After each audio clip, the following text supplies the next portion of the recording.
प्रभु यीशु मसीह का धन्यवाद करते हैं।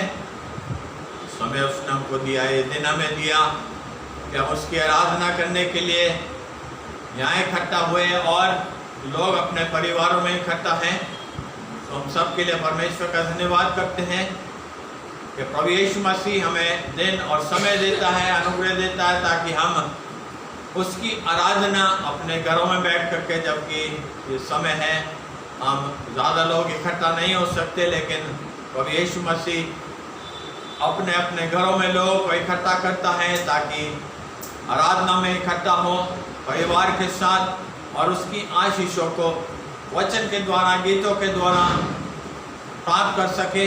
तो हम प्रभु यीशु मसीह का धन्यवाद करते हैं और प्रार्थना करते हैं कि प्रभु यीशु मसीह इस माध्यम से बहुत सारे लोगों को बचाएं, बहुत सारी आत्माओं को प्रभु यीशु मसीह अपनी निकटता में लेकर के आए।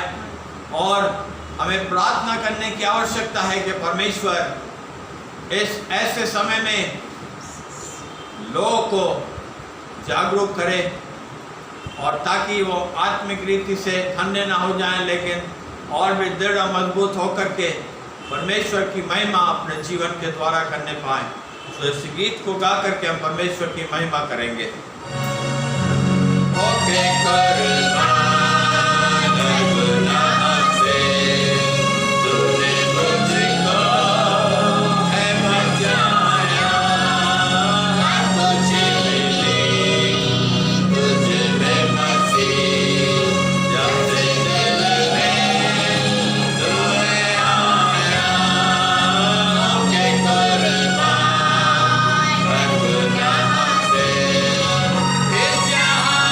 He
हमारे जीवित अनुग्रहकारी प्रभु यीशु मसीह, हम तेरे पवित्र नाम को धन्यवाद देते हुए तेरी उपस्थिति में है कि तू प्रभु यीशु मसीह अपने वचन के द्वारा हमसे बोले बातचीत करे। जितने अपने घरों में इकट्ठा हैं उनसे बोले बातचीत करे। जब वो तेरे वचन को सुनते हैं, तेरा वचन उनके जीवन में काम करे, ये गीत उनके जीवन में काम करे और प्रभु यीशु मसीह आत्मिक रीति से दृढ़ और मजबूत करे। प्रभु यीशु मसीह इस वचन के ऊपर तेरी आशीष चाहते हैं। सारा आदर और महिमा तुझको देते हुए यीशु के नाम से मांगते हैं, आमीन। प्रभु यीशु मसीह का धन्यवाद हो जिसने हमको अपने अनुग्रह, अपने दया में बना करके रखा है और वो चाहता है कि हम उसकी दया और उसके अनुग्रह में बने, बढ़े और जय के जीवन में प्रवेश करें। मेरे साथ निकालें दूसरा पत्रस उसका 3 अध्याय और 9 पद से आगे हम पढ़ेंगे। यहाँ पर लिखा है, प्रभु अपनी प्रतिज्ञा के विषय में देर नहीं करता, जैसी देर कुछ लोग समझते हैं, पर तुम्हारे विषय में धीरज धरता है और नहीं चाहता कि कोई नष्ट हो, वरन यह कि सबको मन फिराव का अवसर मिले। प्रभु यीशु मसीह धीरजवंत परमेश्वर है, धीरजवंत प्रभु यीशु मसीह है और वो इस अनुग्रह के समय में लोगों के लिए धीरज रखता है ताकि बहुत सारे लोगों को मन फिराव का अवसर मिले। बहुत सारे लोग समझते हैं कि प्रभु यीशु मसीह के आने में अभी बहुत देर है, यीशु मसीह बहुत देर है। अभी हम बचपन से सुनते आ रहे हैं कि प्रभु यीशु मसीह आने वाला है, प्रभु यीशु मसीह आने वाला है। हाँ, प्रभु यीशु मसीह का समय है जब पिता परमेश्वर उसे इस पृथ्वी के ऊपर भेजेगा, इस बादलों के ऊपर भेजेगा, ताकि जब वो अपने स्वर्गदूतों के साथ आए तो परमेश्वर के लोग उसके साथ उठाए जाए। लेकिन हमें ये नहीं समझ लेना है यदि यीशु मसीह अभी तक नहीं आया है तो हम सोते रहें, हम नींद में पड़ जाए, हम आत्मिक नींद में सो जाए, ये मतलब नहीं है। लेकिन हमें ऐसे जागते रहना है जैसे प्रभु यीशु मसीह आज आने वाला है, अभी आने वाला है। ऐसे यदि हम अपने जीवन में तैयार रहेंगे तो हम कभी भी अपने जीवन में अपनी आत्मा का नुकसान नहीं उठाएंगे।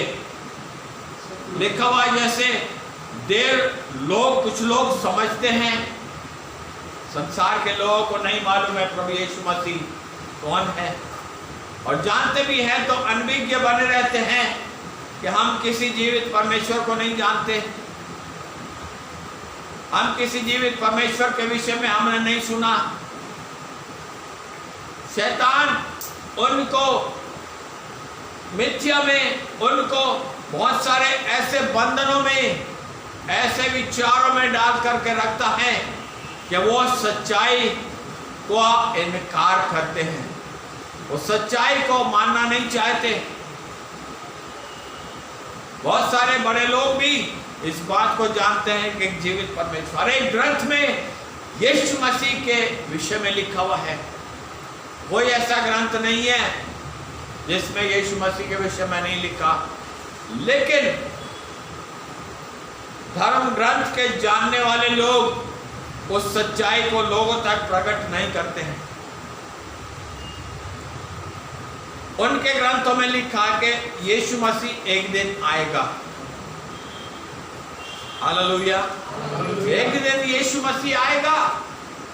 इस हर एक ग्रंथ इस बात को बताता है, लेकिन शैतान उस सच्चाई को उन्हें ग्रहण करने नहीं देना चाहता। इसलिए लिखा है कि बहुत सारे लोग उस देर को समझते हैं, लेकिन वो नहीं चाहता कि कोई नष्ट हो जाए, परंतु ये चाहता है कि हर एक को मन फिराव का अवसर मिले। हर एक को चाहता है कि मन फिरा ले, कोई नाश ना हो जाए, कोई बर्बाद ना हो जाए, किसी की आत्मा नरक में न चली जाए, लेकिन वो नरक से बचाना चाहता है। 10वें पद में लिखा हुआ है, परंतु प्रभु का दिन चोर के समान आ जाएगा। उस दिन आकाश बड़ी हड़हड़ाहट के शब्द से जाता रहेगा और तत्व बहुत ही तप्त होकर पिघल जाएंगे और पृथ्वी और उस पर के काम जल जाएंगे। जबकि ये सब वस्तुएं इस रीति से पिघलने वाली हैं, तो तुम्हें पवित्र चाल चलन और भक्ति में कैसे मनुष्य होना चाहिए। एक सवाल है, जब ये तमाम संसार की चीजें, तमाम ये आकाश मंडल में जो हमें सूरज, चांद, तारागण दिखाई देते हैं, नक्षत्र दिखाई देते हैं, ये एक दिन पिघल करके नष्ट हो जाएंगे। जब हमें मालूम है ऐसा होगा, तो हमें अपने चाल चलन में कैसे सच्चे बने रहने की आवश्यकता है। हमारे चाल चलन में कैसे शुद्धता और पवित्रता आने की आवश्यकता है, ये हमें परमेश्वर का वचन बता रहा है, बोल रहा है, हमसे पूछ रहा है। तो तुम्हें पवित्र चाल चलन और भक्ति में कैसे मनुष्य होना चाहिए, तुम्हें कैसे मनुष्य होना चाहिए, और परमेश्वर के उस दिन की बाट किस रीति से जोड़ना चाहिए, और उसके जल्द आने के लिए जैसा यत्न करना चाहिए, जिसके कारण आकाश आग से पिघल जाएंगे और आकाश के गण बहुत ही तप्त होकर गल जाएंगे। पर उसकी प्रतिज्ञा के अनुसार हम एक नए आकाश और नई पृथ्वी की आस देखते हैं, जिनमें धार्मिकता वास करेगी। हालेलुया। ये तमाम चीजें तप्त होकर के गल जाने वाली है एक दिन। लेकिन जब हमें मालूम है कि तमाम चीजें नष्ट और बर्बाद होने वाली हैं, संसार में कुछ भी नहीं बचेगा, तो वो जीवन जो कि प्रभु यीशु मसीह में पाया जाता है। हालेलुया। वो जीवन जो कि प्रभु यीशु मसीह में पाया जाता है, वही जीवन बचेगा, अन्यथा सब नाश और बर्बाद हो जाएंगे। दूसरा मनुष्य के लिए कोई मौका नहीं है। शैतान मनुष्य को धोखे में रखता है, धोखे में रखे हुए है कि नहीं तुम्हें दूसरा जन्म मिलेगा, नहीं तुम्हें तीसरा जन्म मिलेगा, नहीं तुम्हें चौथा जन्म मिलेगा, है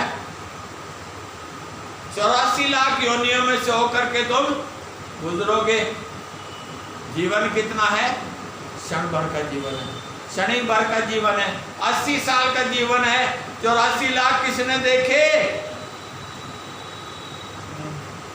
शैतान मनुष्य को धोखे में रखता है और लोग उस धोखे के जीवन में जी रहे हैं।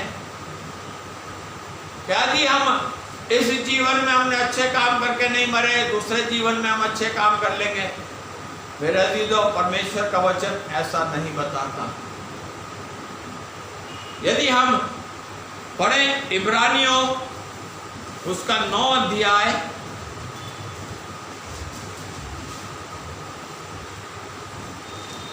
और उसका 27 पद, वहां पर देखिए क्या लिखा हुआ है। और जैसे मनुष्यों के लिए, मनुष्य के लिए नहीं लिखा हुआ है, एक वचन में नहीं लिखा हुआ है, बहुवचन में लिखा हुआ है। और जैसे मनुष्यों के लिए एक बार मरना और उसके बाद न्याय का होना नियुक्त है। मनुष्य एक बार इस पृथ्वी के पर आया, अपना जीवन जिएगी और एक बार इस संसार से चला जाएगा और चली जाएगी। उसके बाद दूसरा मौका नहीं है। न्याय सिंहासन के सामने खड़ा होना पड़ेगा।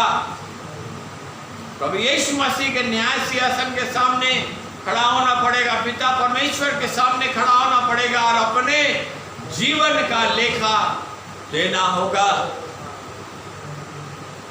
रोमियो की पत्री उसका 2 अध्याय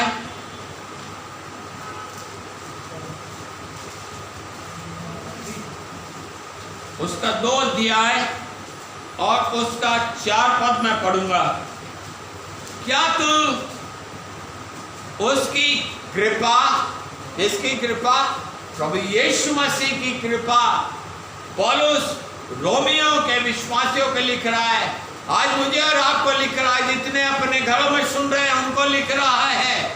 क्या कह रहा है? क्या तो उसकी कृपा, क्यों? क्योंकि प्रभु यीशु मसीह कृपालु है, और सहनशीलता, वो अब तक हमारी सहरा, हमने कितने पाप किए और आज भी करते हैं। हम अपने आप को विश्वासी कहते हैं, लेकिन फिर भी हमारे मुख से ऐसे शब्द निकल जाते हैं जो कि उसको ग्रहण योग्य नहीं है। ऐसे काम हम कर जाते हैं जो कि उसको ग्रहण योग्य नहीं है। कई बार हमें नहीं पता लगता कि हमने क्या करा है, लेकिन वो परमेश्वर की दृष्टि में ग्रहण योग्य नहीं है। वो फिर भी हमारे लिए सहनशील है। और क्या लिखा हुआ है? और धीरज रूपी धन को तुच्छ जानता है। क्या तो उसकी कृपा, सहनशीलता और धीरज रूपी धन, तो क्या लिखा है? तुच्छ जानता है। क्या यह नहीं समझता कि परमेश्वर की कृपा तुझे मन फिराव को सिखाती है? परमेश्वर की कृपा हमें क्या सिखाती है? मन फिराव को सिखाती है कि हम मन फिरा करके उस जीवित परमेश्वर के पास आ जाएं, ताकि उसकी कृपा, ताकि उसकी सहनशीलता, ताकि उसका धीरज रूपी धन हमारे जीवन के अंदर वास करे, ताकि हम तमाम उन बुराइयों से, तमाम उन पापों से बच करके, छुटकारा पाए हुए लोग होकर के हम उसमें उस जीवन को जिए। क्या तू नहीं जानता कि उसकी कृपा, सहनशीलता और धीरज रूपी धन को तुच्छ जानता है? हमें उसको तुच्छ नहीं जानना है। उसकी कृपा हमारे लिए है, उसकी सहनशीलता हमारे लिए है, उसका धीरज रूपी धन उसके लोगों के लिए जो उसके ऊपर विश्वास करते हैं। और जिन्होंने अभी तक विश्वास नहीं किया है, परमेश्वर चाहता है कि हमारे जीवनों के द्वारा लोग यीशु मसीह की उस कृपा को, उस सहनशीलता को, उस धीरज रूपी धन को के विषय में जानने पाए, और ये जानने पाए कि उसकी कृपा क्या करती है? मन फिराव को सिखाती है। ये तमाम बातें यीशु मसीह के अंदर जो क्वालिटीज है, जो उसके अंदर ये गुण हैं पाए जाते हैं, वो उसके लोगों के लिए, वो लोग, उन लोगों के लिए जो कि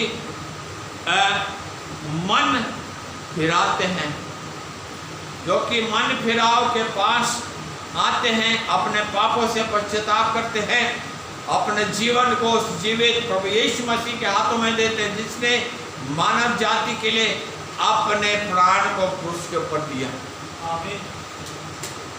वो मारा गया, गाड़ा गया और तीसरे दिन मृतकों में से जी उठा। इब्रानियों उसका 10 अध्याय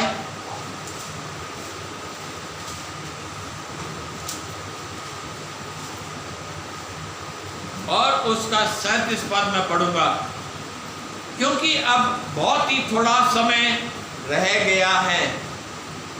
इब्रानियों की पत्री में इस प्रकार से लिखा, अब बहुत ही थोड़ा समय रह गया है। किसके लिए? प्रभु यीशु मसीह के आने में,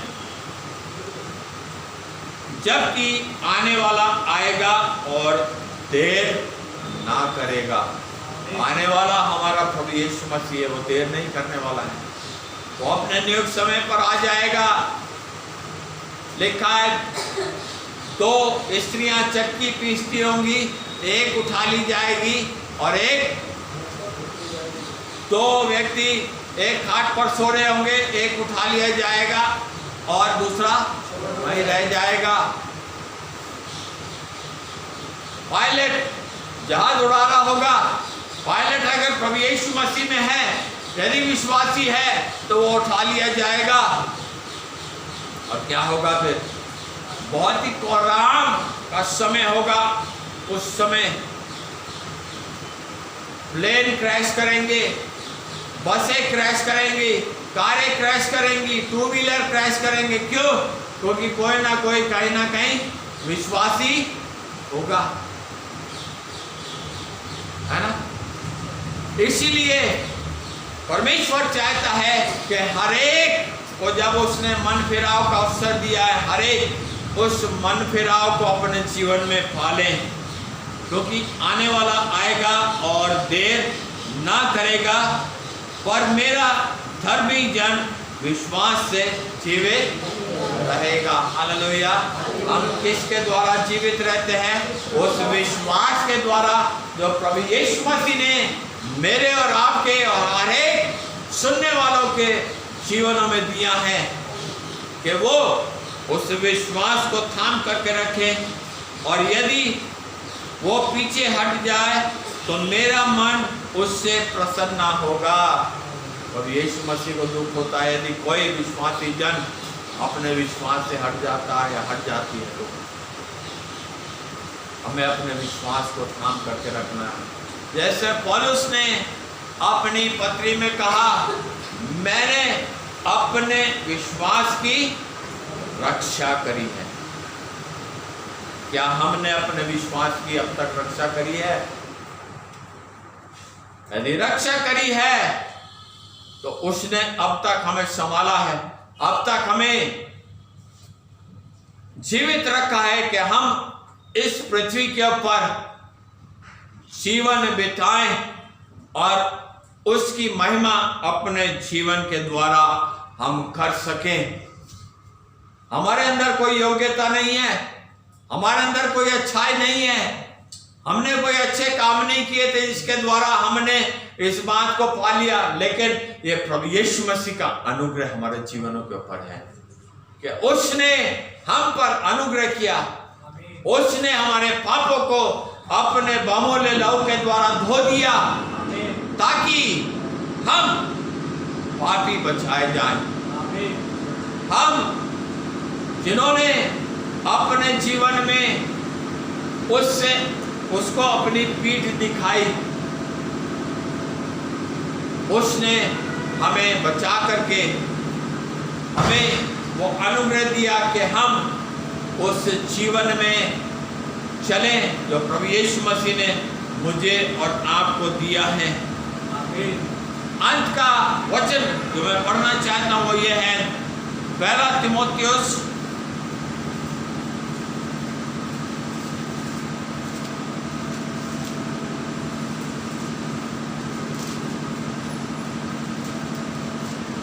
1 तीमुथियुस उसका 2 अध्याय और 3 और 4 पद, ये हमारे उद्धारकर्ता परमेश्वर को अच्छा लगता और भाता भी है। हमारे उद्धारकर्ता प्रभु यीशु मसीह को अच्छा लगता है और भाता भी है। क्या है? जो ये चाहता है कि सब मनुष्य का उद्धार हो, उसको अच्छा लगता है, उसको भाता है कि सब लोगों का क्या हो? उद्धार हो, हर एक को पापों की क्षमा मिल जाए, कोई नरक का भागीदार ना हो। क्यों? क्योंकि प्रभु यीशु मसीह को भी मालूम है यदि मनुष्य नरक में चला गया फिर वहां से वापस नहीं।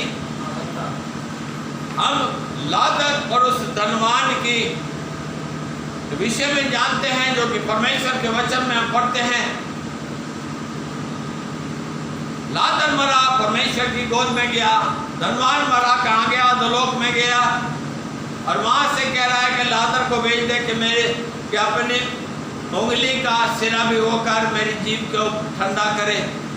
क्या एक बूंद पानी से तड़पती आग में जीभ ठंडी हो सकती है? क्या नहीं हो सकती। वहां तड़पन है, वहां युगानुयुग तड़पते रहेंगे, मर नहीं जाएंगे। वहां लिखा, वहां ना तो वहां की आग बुझती है, ना वहां का कीड़ा मरता है। आग में जलेंगे भी और कीड़े भी हमें काटेंगे। यदि नरक में चले गए तो कितनी भयानक वो जगह है। उस भयावह आग का दृश्य हम शेद्रक, मेशक और अबेदनगो के समय में देखते हैं। जब वो आग 7 गुना बढ़ा दी गई थी तो क्या हुआ था?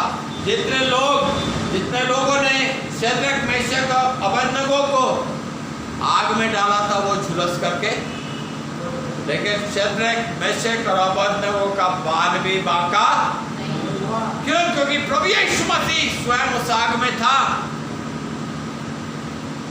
तो जब वो आग इतनी भयानक थी तो नरक की आग कितनी भयावह होगी हम सोच सकते हैं। हमें उस नरक से प्रभु यीशु मसीह हर संभव रीति से बचाना चाहता है कि हम बचे रह करके उस नरक के भागीदार ना हो, लेकिन उस स्वर्ग में जाएं जिसमें प्रभु यीशु मसीह एक दिन अपने लोगों को लेने के लिए आने वाला है। 4 पद लिखा है, जो चाहता है कि सब मनुष्य का उद्धार हो और वे सत्य को भली भांति पहचान लें। सत्य को अच्छी तरह से हमें पहचानने की आवश्यकता है। सत्य क्या है? कि प्रभु यीशु मसीह पृथ्वी के ऊपर आया, मानव जाति के लिए उसने अपने प्राण को दिया, क्रूस के ऊपर मारा गया, गाड़ा गया और तीसरे दिन जी उठा। सत्य क्या है? कि यीशु मसीह के द्वारा ही उद्धार है। यीशु मसीह के द्वारा ही पापों की क्षमा है और कोई मनुष्य पापों की क्षमा नहीं दे सकता। यदि ऐसा होता तो कोई भी संसार में पापी नहीं होता। केवल प्रभु यीशु मसीह के द्वारा ही पापों की क्षमा है। प्रभु यीशु मसीह के द्वारा ही जीवन है। और 5वें पद में लिखा हुआ है, क्योंकि परमेश्वर एक ही है, एक ही परमेश्वर है, दूसरा परमेश्वर नहीं है। और परमेश्वर और मनुष्य के बीच में एक ही बिचवाई है। परमेश्वर एक है और मनुष्य और परमेश्वर के बीच में एक ही बिचवाई है। वो कौन है? हमारा प्रभु यीशु मसीह, अर्थात मसीह यीशु जो मनुष्य है, जिसने अपने आप को सबके छुटकारे के दाम में दे दिया और उसकी गवाही ठीक समय पर दी गई। हालेलुया। कभी यीशु मसीह ने ठीक समय पर इस पृथ्वी के ऊपर आकर के मनुष्य के लिए उस उद्धार के काम को पूरा कर दिया। और जब प्रभु यीशु मसीह ने अपनी आंखें क्रूस के ऊपर बंद करी तो प्रभु यीशु मसीह ने क्या कहा? पूरा हुआ, पूरा हुआ। यानी कि उद्धार का काम प्रभु यीशु मसीह ने मानव जाति के लिए पूरा कर दिया। अब उसको ग्रहण करना ना करना हर एक व्यक्ति विशेष के ऊपर निर्भर करता है कि उसको ग्रहण करना चाहते या नहीं करना चाहते, नरक में जाना चाहते या स्वर्ग में जाना चाहते। किसी को स्वर्गवासी कह देने से स्वर्गवासी नहीं, किसी को कहने से ये कि हे पिता इसकी आत्मा को कबूल कर ले, जिंदगी भर तो शराब पी, जिंदगी भर तो बोतलें तोड़ी, शराब की बोतलें तोड़ी, नशा किया, पाप में जीवन बिताया। जब आंख बंद हो गई, जब आत्मा इस शरीर को छोड़ के चली गई तो उसका हिसाब हो गया। शरीर पड़ा है वो तो मिट्टी पड़ी है, आत्मा कहाँ है उसके अंदर? जो आप परमेश्वर से कह रहे कि परमेश्वर इसकी आत्मा को कबूल कर ले, नहीं होने की। हम कोई ठेकेदार थोड़ी है उसकी आत्मा को परमेश्वर को कबूल करवाने के लिए। हम कोई ठेकेदार थोड़ी है उसको किसी को स्वर्गवासी बनाने के लिए। व्यक्तिगत जीवन है जो कि वो इस संसार में जी रहा है, जी रही है, वो मायने रखता है। किस प्रकार का जीवन जी रहे, पाप में जी रहे या प्रभु यीशु मसीह में उस जीवन को जी रहे हैं। दुष्ट आत्मा के चलाए चल रहे हैं या पवित्र आत्मा के चलाए चल रहे हैं।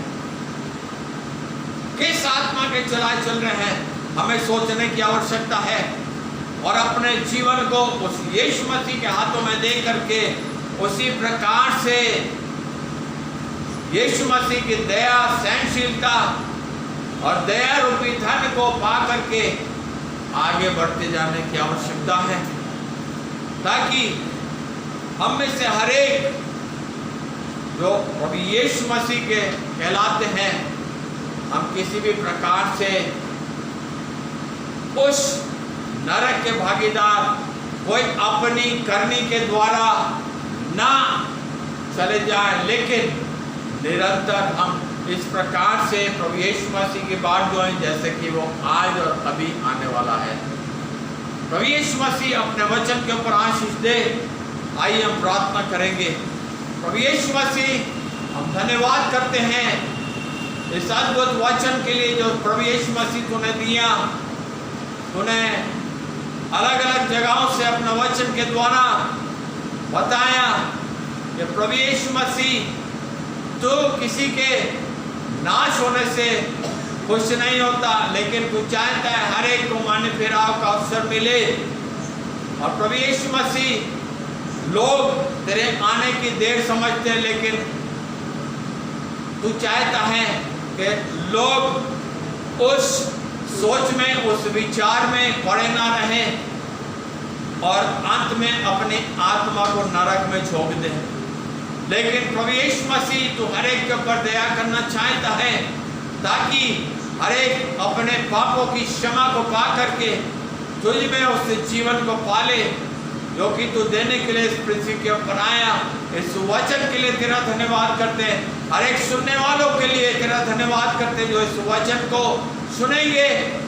अपने घरों के ऊपर उनसे बोल और बातचीत कर, ताकि वो अपने जीवन में तेरे साथ बने रह करके अपने आप को प्रभु यीशु मसीह तेरी वेदी के ऊपर समर्पित करते हुए एक जय का जीवन प्राप्त करें।